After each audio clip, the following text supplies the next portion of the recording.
Good evening, everyone. Once again, I'm very happy to see all of you.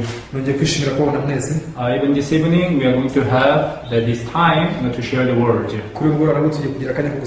Okay, let us pray to begin with. Dear Heavenly Father, we thank you. Every day, as we share the word, our heart are enlightened. Father, no entire world are suffering from the darkness. So many people, they live in pain. And many people, they live in fear. And so many people, they live with condemnation. However, once the word of God reaches their heart, I believe that there is none who would stay in the darkness. Father, actually, whenever we read the Bible, we can clearly see that darkness is not a problem, but having no light is the problem. Even though there are a lot of problems, there is not a single problem that God cannot solve. When Israelites, they were in the land of Egypt being slaves. When these Israelites, they lived in the wilderness, they were lacking of the water, they were lacking of the food, but when they were together with God, there was no problem at all. Father, this evening, we are in in front of you, Lord. We need your grace and mercy. Father, ask you for the special grace, so that this word of God can penetrate in our heart. I pray everything in the name of Jesus. Amen. Okay, this evening, let us open to the book of Ruth. Book of Ruth, chapter 1, from verse 8 through 14.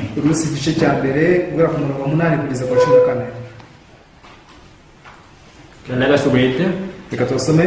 And Naomi said to her two daughters-in-law, "Go, return each to her mother's house. The Lord deal kindly with you as you have dealt with the dead and with me." Nabo mabwira bakazana bati nimugende musubire mu nzu y'abanyoko Uwiteka bagirire neza nkuko mwayigiriye banyakwigendera nanjye. The Lord grant that you may find rest each in the house of her husband. So she kissed them, and they lifted up their voices and wept. Uwiteka bahe mwembi kubona uburuhukiro mu mazu y'abagabo banyu, arabasoma batera hejuru bararira. And they said to her, "Surely we will return with you to your people." Baramusubiza bati, "Oya, ahubwo tuzasubirana nawe mu bwoko bwanyu." But Naomi said, "Turn back, my daughters. Why will you go with me? Are there still sons in my womb that they may be your husbands?" Naho marababwira ati, "Bakobwa banjye nimusubireyo, n'iki kibashakisha kujyana nanjye? Hari abandi banafite mu nda ngo bazaba abagabo banyu?" Turn back, my daughters. Go, for I am too old to have a husband. If I should say I have hope, if I should have a husband tonight and should also bear sons. Bakobwa banjye nimwigendere musubireyo, kuko ndenze urucyuriro.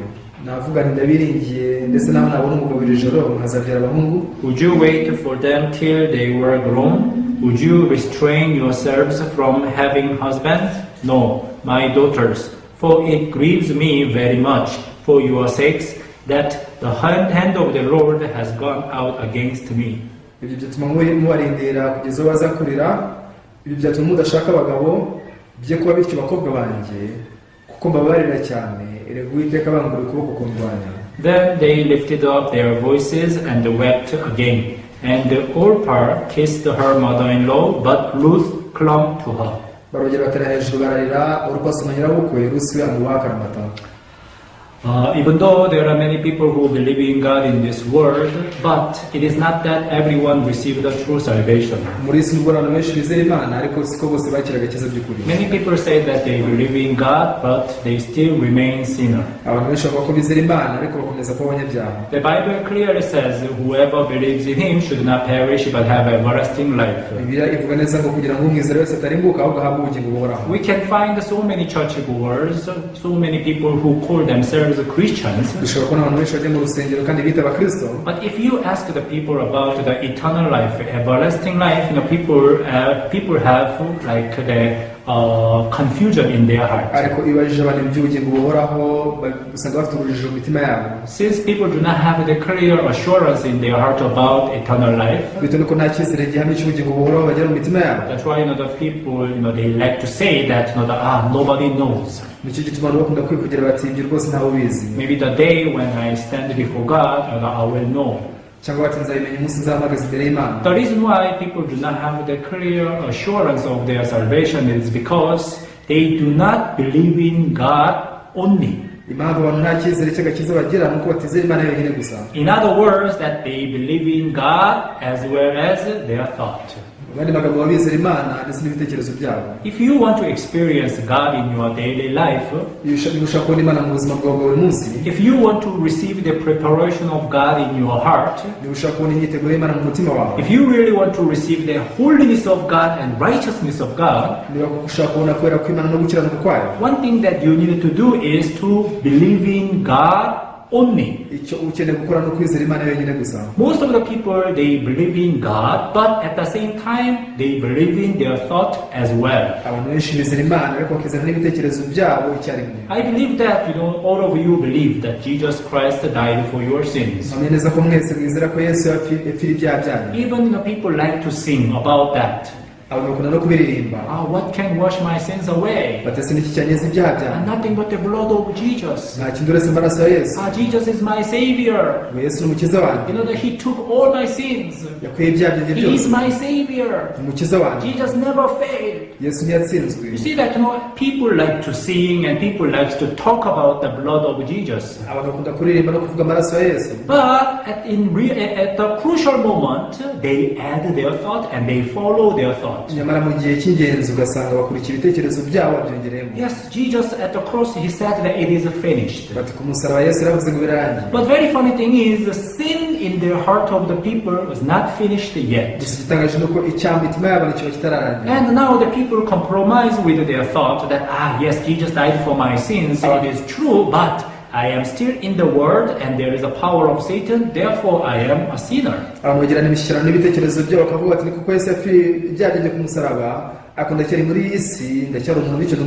The reason why people say so is because they do not only believe in the word of God. If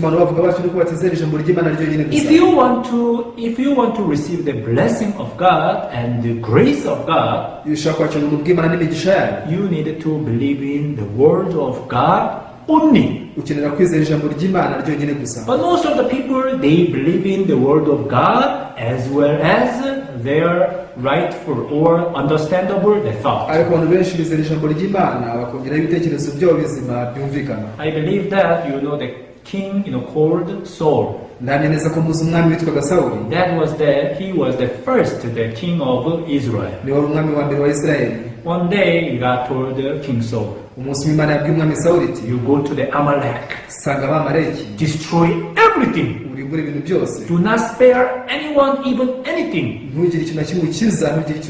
Immediately he mobilized the soldiers. And it seems that he followed the word of God. It seems that he followed the guidance of God. Even he started the war.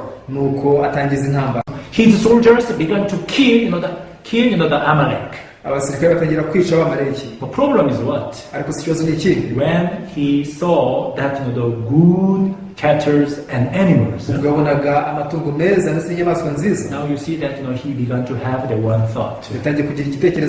Even the people whom he really depended on, they said that, King, I think it is good to spare. Because in order to give the offering and sacrifice, actually we are in need of a lot of these cattle, the sheep and lambs. No, when the King Saul, he listened to the word of the people, it sounds understandable and reasonable. Yeah, he started with the word of God. yatangiye afite ijambo ry'Imana. Let me follow the word of God. Aribwira ati rwose reka nkurikire ijambo Yes, ry'Imana.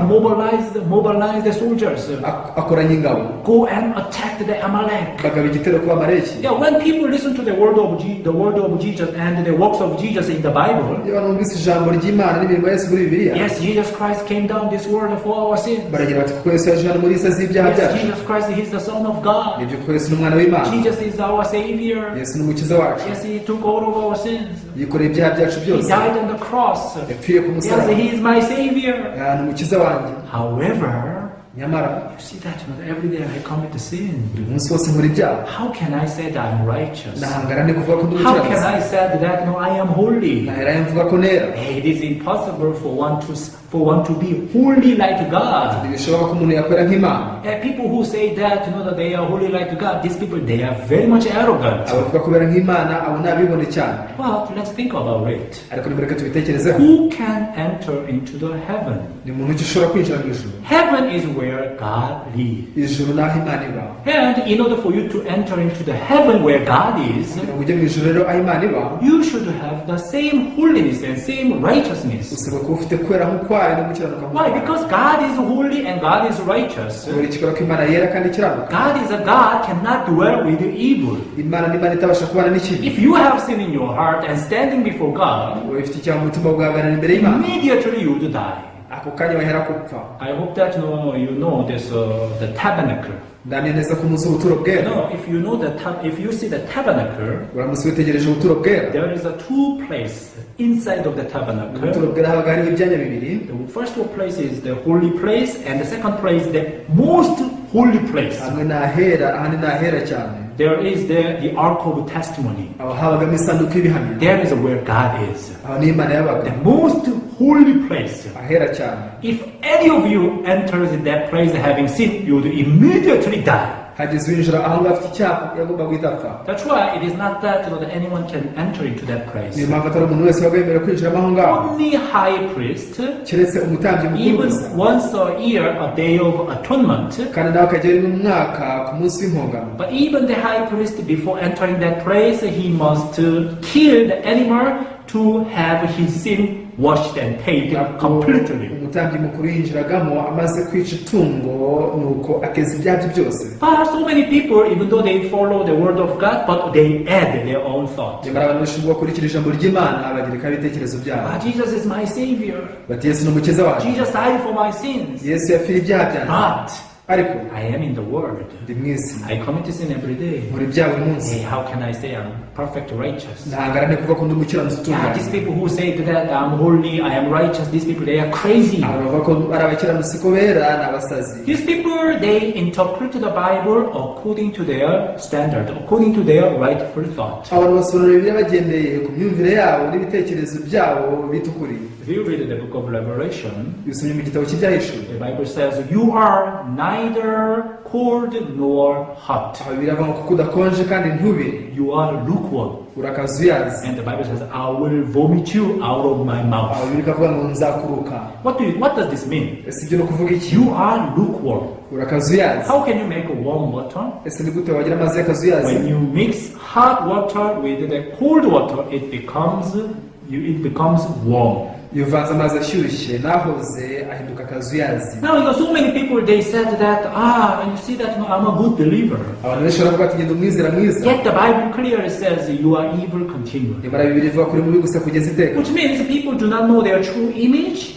bisobanuye ko abantu batazi ishusho yabo nyayo, Even people do not believe in the word of God the way it is. nta nubwo bizera ijambo ry'Imana uko ryakabaye. But if you see the people in the Bible who receive the grace, ariko witegereje abari muri Bibiliya bakiri ubuntu, they realize their true image, how evil they are, how sinful they are before God. bamenye ishusho yabo y'uburyo banduye ukuntu ari abantu bari imbere y'Imana. And then, by meeting Jesus, by believing in the word of God, they were able to accept that preparation of God. binyuze mu guhura na Yesu, mu kwizera Imana bashoboye kwemera imyiteguro y'Imana. I am holy not because of my good works, but because of the good works of Jesus Christ. baravuga bati ndera atari kubera imirimo yanjye myiza, ahubwo kubera imirimo ya Yesu You Kristo. see that these people, they do not focus on their works. abantu ntabwo bahanga amaso imirimo yabo. Why? Because they believe, according to the Bible, that my work is dirty, filthy, and evil only. kubera ko bizera ko bagende kuri Bibiliya ivuga ko imirimo yabo yanduye, ihindanye kandi isa nabi. But works of Jesus is perfect and holy and righteous. ariko imirimo ya Yesu yo iratunganye irera kandi irakiranuka. That's why,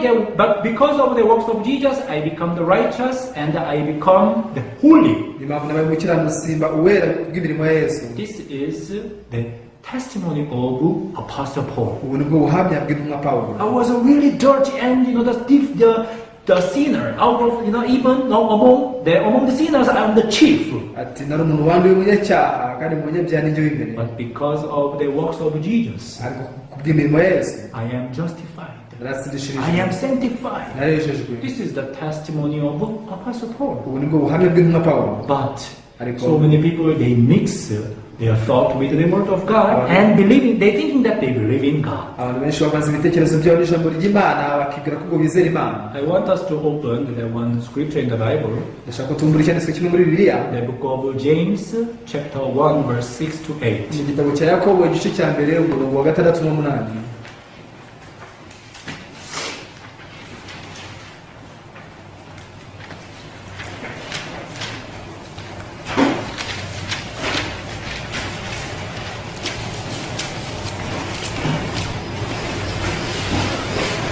James chapter 1 from verse 6 to 8. Yakobo igice cya mbere dora ku murongo wa 6 kugeza ku wa 8. But let him ask in faith with no doubting, for he who doubts is like a wave of the sea driven and tossed by the wind.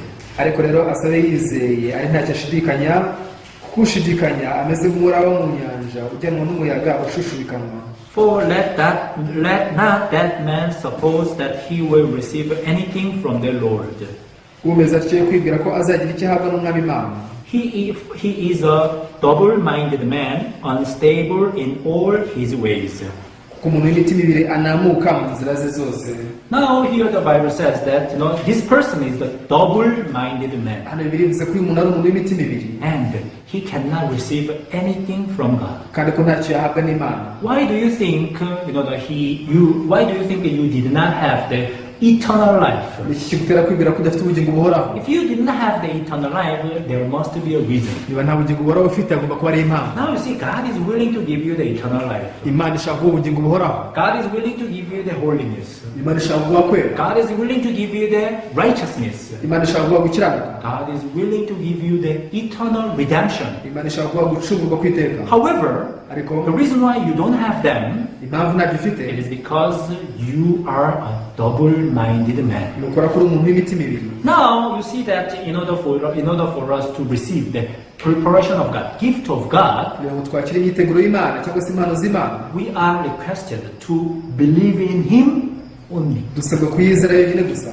I believe that you know the story of Esther. ndameneza kuzinkuru ya Esiteri. You see that by the guidance of Mordecai, that Esther, she became a queen. kuko kuyoborwa na Moridekayi, Esiteri yabaye umwamikazi. Now that because of the scheme of Haman, all the Judas, they were supposed to be killed. rero bitewe n'imitego ya Hamani, abayuda bose bagomba kwicwa. Now all Israelites, they were in the big trouble. abisirayeli bose bari mu kaga gakomeye cyane. At the time, Mordecai asked Esther, igihe Moridekayi yabajije Esiteri ati, you go to the king sanga umwami and explain to him about our situation. umusobanurire ibiri kutubaho. At the time, the Esther, she got the one thought. iki gihe Esiteri hari igitekerezo yageze. Because she had not been called by the king for almost 1 month. kubera ko hashize ukwezi kose udahamagawe n'umwami. Also, and during that time, there was a kind of the law in the king's palace. kandi iki gihe hari n'itegeko ryagengaga ibwami. Anyone who was not called by God and just came to king, and if king did not stretch out the golden scepter, he or she would be killed immediately. itegeko ryavuga ko umuntu wese usanze umwami atamutumye atamuhamagaye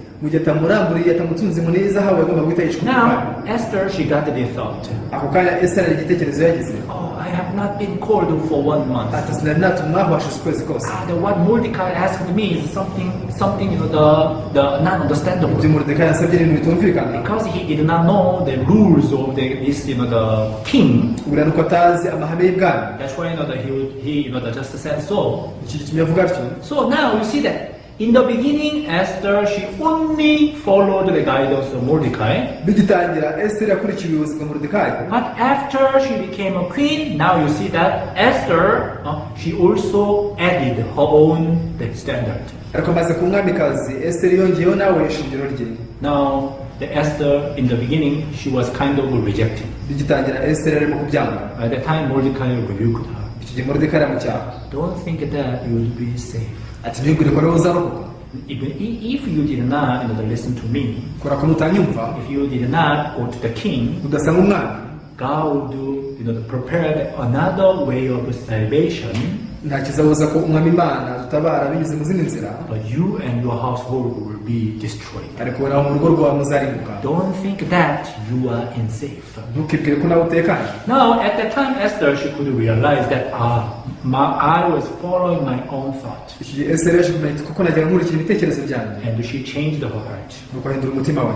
If I perish, I perish. Aravuga ati niba ngombwa ko mpfa nabwo nzapfa. What does this mean? Bishatse kuvuga iki? If I perish, let me follow the word of God. nawe narimbuka nzarimbuke, ariko reka nkurikire ijambo Let ry'Imana. me follow the guidance of Mordecai. Reka nkurikire ubuyobozi bwa Moridekayi. You cannot find the word God in the book of Esther. Ijambo Imana ntabwo ushobora kuribona mu gitabo cya Esiteri. But you see that in the guidance of Mordecai, it represents the guidance of God.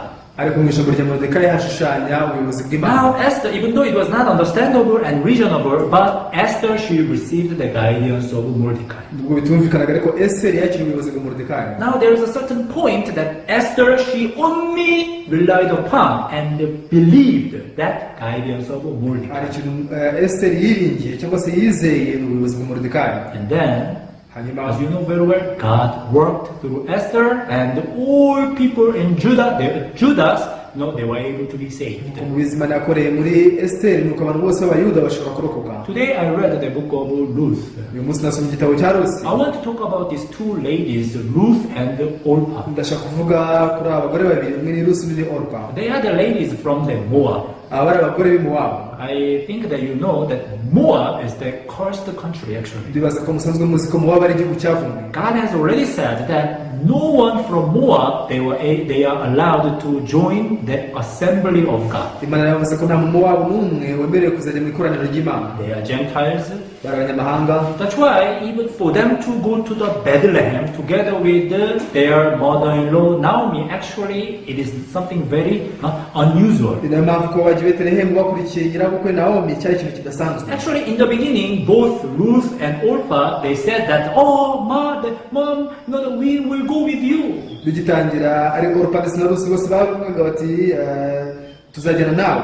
They lift up their voices and cried and they said, we will go with you. Bose bateye hejuru bararira bati rwose tuzajyana nawe. But now, you see that when Naomi explained to them, Ariko mu gihe Naomi yabasobanuriraga, no, you go back to your people, go back to your God, go back to your family. musubire mu bwoko bwanyu, ku mana zanyu n'imiryango yanyu. At that time, now the Orpah, she got this, the reasonable and understandable thought. Icyo gihe Orpa yagize noneho ishingiro ry'icyo yakwisonga. Yes, you see that I cannot find another husband. Ati nibyo koko nta n'undi mugabo nzongera I'm kubona. still young. Ndacyari muto. You know that it is better to stay in the Moab. Byambera byiza ni kumima wabo. However, Nyamara Ruth was different. Rusi we ntiyari uko. Now Ruth, even though she was Moabitess, Rusi ubwo nawe ari Umumowabukazi, but she could clearly see how Naomi changed her heart. ariko ashobora kubona neza uburyo Naomi yahinduye umutima we. Even though Naomi, in the beginning, she followed her thought and she lost everything that she relied upon. Ubwo bigitangira Naomi yakurikiye ibitekerezo bye, nuko akareka ibyo yari yiringiye byose. But through that failure, she was able to realize her true image. Binyuze muri uku gutsindwa yaje kumenya ishusho ye nyayo. Now she began to react to the voice of God. Nuko atangira kujya yikiriza ijwi ry'Imana. Last time, we learned how the Naomi, she was able to hear how God worked in the Bethlehem. Ubushize twize uko Naomi yashoboye kumva ibyigiye mu gihugu cy'i Betelehemu. Now, and Ruth even, she was able to clearly see how God worked in the life of Naomi. Rusi nawe yaje kumenya neza uko Imana yakoreye mu mutima wa Naomi. And also Ruth, she wanted to learn that God. Nuko Rusi nawe yifuza kwiga iyo Mana. So then Ruth said that your God will be my God. Rusi yaravuze ngo Imana yawe niyo izaba iyanjye. Now then Ruth, she put everything down and she followed the Naomi. Rusi yashyize ibintu byose hasi nuko akurikira Naomi. You know, it is not easy for the Moabitess woman, the Ruth, to put everything down and to follow the Naomi. ntibyoroshye ku mugore w'umumowabukazi nka Rusi yashyira ibintu byose hasi agakurikira Nawomi. Without something clear or something sure, it is impossible to follow the Naomi. hatabaye ikintu gihamye cyangwa se ikintu gisobanutse ntibishoboka ko yakurikira Nawomi. It is not that Ruth, she followed the Naomi with her own willingness or her own decision. burya Rusi yakurikira Nawomi kubera ko yabyemeje cyangwa se kubera ko ari umwanzuro yifatiye. Orpah, in the beginning, she followed the Naomi, but zigitangira Orpah yakurikiraga Nawomi, ariko when she reached her limitation, ageze ku mbibi ze she gave up and she returned to her own people. yazamuye amaboko arabiheba nuko asubira mu bwoko bwe. Do you know the story of Jairus? amuzi inkuru ya Yayiro. In the Bible, there is a man named Jairus whose daughter was very sick. muri Bibiliya n'umuntu witwa Yayiro umukobwa yari arwaye cyane. So as a father, I believe that his heart was broken. umubyeyi nigira ko umutima we washenguwe. I'm sure that he tried all possible ways to get his daughter healed. ntamya ko yakoze iyo bwabaga kugira ngo umukobwa we akire. The problem is that no one was able to heal his daughter. ariko ikibazo nuko ntashoboye gukiza umukobwa we. So as a last, the way, he approached Jesus. nuko yegera Yesu nk'uburyo bwa nyuma. Jesus, please, you help my daughter. ati Yesu ndakwinginze rwose kiza umukobwa My wawe. daughter is dying. umukobwa wanjye agiye gupfa. Please quickly, come to my house and heal my daughter. ndagusabye ngwino wanjye mu rugo ukize umukobwa wanjye. So he asked. nuko arasaba. And I believe that he wanted to Jesus to help and heal his daughter. mpamya neza ko yasanze Yesu kugira ngo amusabe ko yamukiriza umukobwa we. On the way, ariko bari mu nzira he got the one messenger from the home. yaje kubona intumwa yaje iturutse mu He rwabo. got this news that his daughter was dead. imuzanira amakuru y'uko umukobwa we yapfuye. At that time, his heart was completely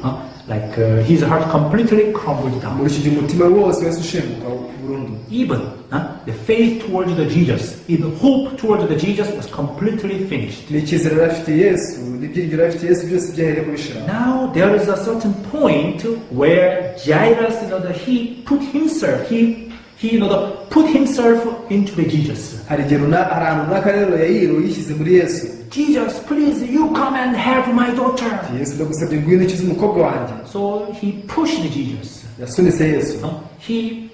Also that he tried to push himself to approach Jesus, yagerageje no kwisunika nawe ubwe kugira ngo ahure na Yesu. expecting that Jesus can heal his daughter. yiteze ko Yesu yakiza umukobwa But the we. amazing thing is when he got this news that his daughter was dead, igitangaje nuko amaze kubona amakuru y'uko umukobwa yapfuye. now even the faith or hope, everything he had disappeared. icyo gihe kwizera n'ibyiringiro yari afite byose byahereye kubishira. Everything in his heart came to an end. ibintu byose mu mutima we byageze ku iherezo. That is when Jesus said to the Jairus, icyo gihe Yesu yabwiye Yayiro ati fear not, witinya believe. izere. Before that time, mbere y'icyo gihe we can say that Jairus tried to bring Jesus. twavuga ko Yayiro agerageza kuzana Yesu. Please, Jesus, come, you come with me. Yesu ndagusabye ngwino tujyane nanjye. But after death of his daughter, ariko nyuma y'urupfu rw'umukobwa we it is not that Jairus, the guide with Jesus. si Yayiro wari ukiyoboye Yesu. Now the Jesus began to guide Jairus because Jairus, he completely failed. He lost everything. kuva ubwo ni Yesu watangiye kuyobora Yayiro kubera ko Yayiro yari yatsinzwe kandi yabuze We byose. can say like this. dushobora kuvuga tuti So mainly, before the death of his daughter, mainly Jairus worked. mbere y'urupfu rw'umukobwa we ahanini ni Yayiro wakoraga. The subject was the Jairus. Yayiro niwe wagiraga igikorwa. But after death of the daughter, ariko nyuma y'urupfu rw'umukobwa we now the Jairus, he lost everything. He lost the faith. He lost the hope. Yayiro yahombye byose atakaza kwizera From n'ibyiringiro. that moment, Jesus became the subject of this issue, and Jesus began to work. ubwo Yesu yabaye nyiri igikorwa muri icyo kintu nuko atangira gukora. Dear viewers, nshuti mukurikiye, who is a subject in your faith life? ese mu buzima bwo kwizera ninde nyiri igikorwa? Now, who is leading your faith life? ese ninde uri kuyobora ubuzima bwawe bwo kwizera? Now, who is trying to solve the problem of your sin? ninde uri kugerageza gukemura ibibazo by'icyaha? Is it you or is it Jesus? ese ni wowe cyangwa ni Yesu? If it was you, I'm sure that you would always remain in condemnation and fear. biza kuba wowe niringereza ko waguma mu kwiciraho iteka no mu bwoba. Why?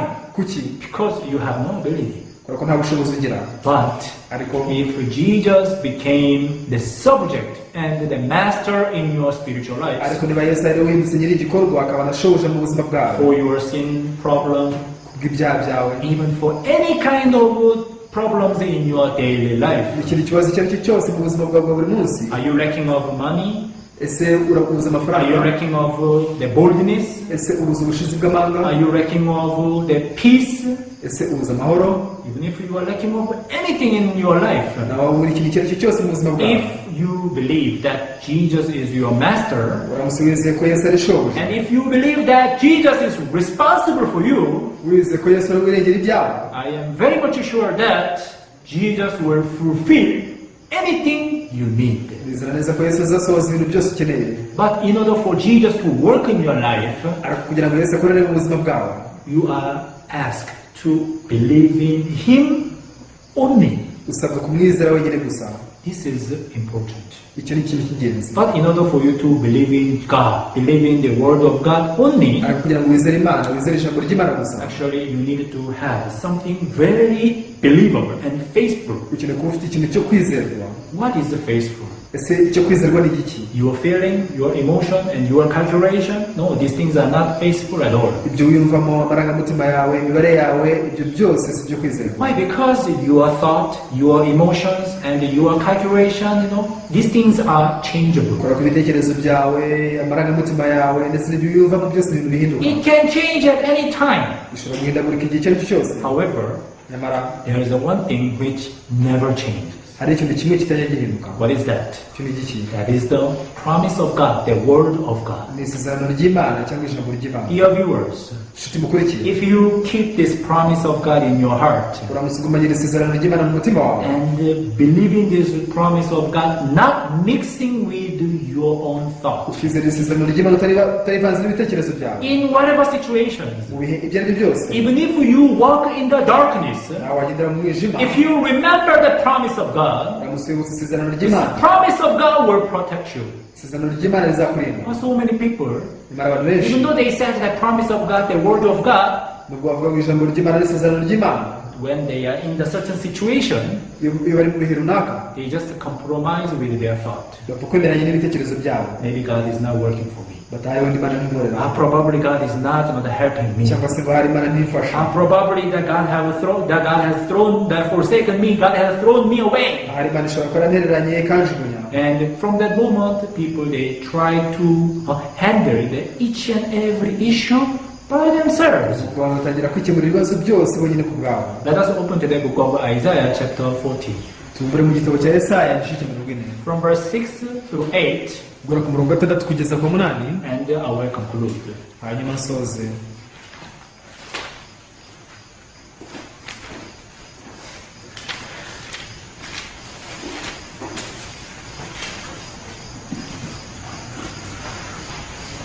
Here the Bible says, the voice said, cry out. And he said, what shall I cry?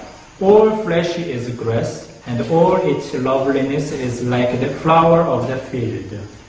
aravuga ngo ijwi ryaravuze ritirangurura, maze abahubaza ati ndarangururira iki?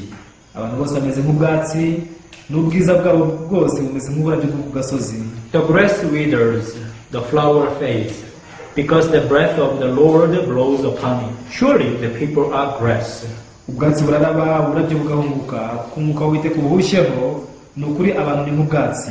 The grass withers, the flower fades, but the word of our God stands forever. ubwatsi buraraba, uburabyo bugahunguka, ariko ijambo ry'Imana yacu rizahoraho iteka ryose. Dear viewers, I hope you remember this. inshuti mukurikiye, nige ko ikimwe kizirikana. Please do not mix the word of God with your feeling, your thought, your calculation. ndakwinjiza ntukavanga ijambo ry'Imana n'ibyo wiyumvamo, ibitekerezo byawe n'imibare yawe. Your feeling, your calculation are not believable. ibyo wiyumvamo n'imibare yawe si byo kwizerwa, Because your feeling changes all the time. kubera ko ibyo wiyumvamo bihindagurika igihe icyo ari cyo cyose, And even your calculation can be wrong at any time. n'imibare yawe ishobora kwibeshya igihe icyo ari cyo cyose. However, cyokora cyo word of God stands forever. ijambo ry'Imana ryo rihoraho iteka. What does that word of God say about your sin problem? ese ijambo ry'Imana kirivuga ku kibazo cy'ibyaha byawe? You are not the justice. wowe nturi umucamanza. Justice is God only. umucamanza ni Imana gusa. God is the highest justice. Imana ni umucamanza mukuru. And Romans chapter 8 verse 33 says that it is God who justifies. rero mu Baroma igice cya 8 avuga ko Imana yaritsindishiriza Being justified freely through the redemption that is in Christ Jesus. batsindishirizwa n'ubuntu bwaberewe ubusa kubwo gucungurwa kubonerwa muri Yesu Kristo. By that will we have been sanctified through the offering of the body of Jesus Christ. This is what Bible says. ngo kugushaka kw'Imana niko kwatumye twezwa, uko niko Bibiliya ivuga. Dear viewers, Nshuti mukurikiye, which one are you going to believe? ese uzizera ikihe? Your changeable thought? Ibitekerezo byawe bihindagurika? Your changeable the standard? Uzizera ishingiro ryawe rihindagurika? Your changeable the feeling and the emotions? Ese uziringira ibyumvo n'amarangamutima byawe bihindagurika? You believe that you are like Orpah. uramusubiza ibyo ngibyo umeze nka Orpah. Mom, I will follow you, I will go with you. Mabukwe rwose nzagukurikira njyane nawe. But nyamara when she meets her limit, ugahuraga n'imbibi ze, immediately she changed her heart. ako kanya yahise ahindura umutima we. And she returned to her people. nuko asubira mu bwoko bwe. Now we cannot find the story of Orpah anymore in the Bible. Ntabwo twongera kubona inkuru za Orpah muri Bibiliya. What about Ruth? nawe se Rusi we, Even though she was the Moabitess woman, yari umugore w'umumowabukazi, she did not add her own thought. ntabwo yigeze yongeramo ibitekerezo bye. She just followed that promise of God, that word of God. yakurikije isezerano ry'Imana n'ijambo ry'Imana gusa. And we can clearly see, even in the genealogy of Jesus, you can find that name of Ruth. tubasha no kubona izina Rusi mu gisekuruza cya Yesu. How glorious it is. ese ni iby'ikuzo bingana iki? We are like this Ruth, the Moabitess woman, that dirty and filthy, and we are not qualified to be in the genealogy of Jesus. tumeze nka Rusi umumowabukazi wanduye wahindanye kandi dukwiye kujya mu gisekuruza cya Yesu. But by the works of Jesus Christ, ariko binyuze imirimo by ya the Yesu, promise of God, binyuze mu isezerano ry'Imana, we are able to receive that grace. tubasha kwakira ubwo buntu. Hallelujah. Haleluya. I hope that you believe this word of God only. Niringiye ko wakwizerera ijambo ry'Imana gusa, Do not mix with your thought. ntukarivanga n'ibitekerezo byawe. Thank you very much. murakoze cyane. Let's pray. dusenge. Dear Heavenly Father, we thank you. data wo mu ijuru turagushimiye, You have given us this precious evening. waduhaye umugoroba w'igiciro And cyinshi, you allowed us to share the word. wadukundiye gusangira ijambo ryawe. Father, many times we leave the mixing the word of God with our thought. data igihe cyinshi tuba tuvanga ijambo ry'Imana n'ibitekerezo byacu. And like a King Saul, we forsook the word of God eventually. nk'uko byagendekeye umwami Sawuli birangira amaherezo turetse ijambo ry'Imana. God rebuked Saul, saying that you have forsaken my word. Imana wacyashye Sawuli imubwira ngo dore waretse ijambo ryanjye. But actually, the Saul, he never planned to forsake the word. nyamara Sawuli ntiyigeze apanga kuzareka ijambo ry'Imana. However, when he compromised the word of God with his thought, ariko ubwo yashyikiranyaga ijambo ry'Imana n'ibitekerezo bye, it brought the result of forsaking the word of God. byamugizeho ingaruka zo kureka ijambo ry'Imana. This evening, I hope that everyone clearly discern the word of God from their thought, muri ubwo rwanda ko buri muntu wese atandukanye ijambo ry'Imana n'ibitekerezo bye, so that they can only establish the word of God in their heart. bizatuma bimika ijambo ry'Imana ryonyine gusa mu mitima yabo. Allow this message to be also spreaded and introduced to so many people in Rwanda. kundira ubutumwa gusakara no kugera ku bantu benshi cyane mu Rwanda. I believe that you may take care of each and every the one who listen to this message. Nizeye kuri bwite kuri buri muntu wese wumva ubu butumwa. Father, we thank you. data turagushimira. I pray everything in the name of Jesus. dusenze byose nizeye mu izina rya Yesu. Amen. amen. Thank you very much. murakoze And cyane. see you next time. tuzasubira ubutaha.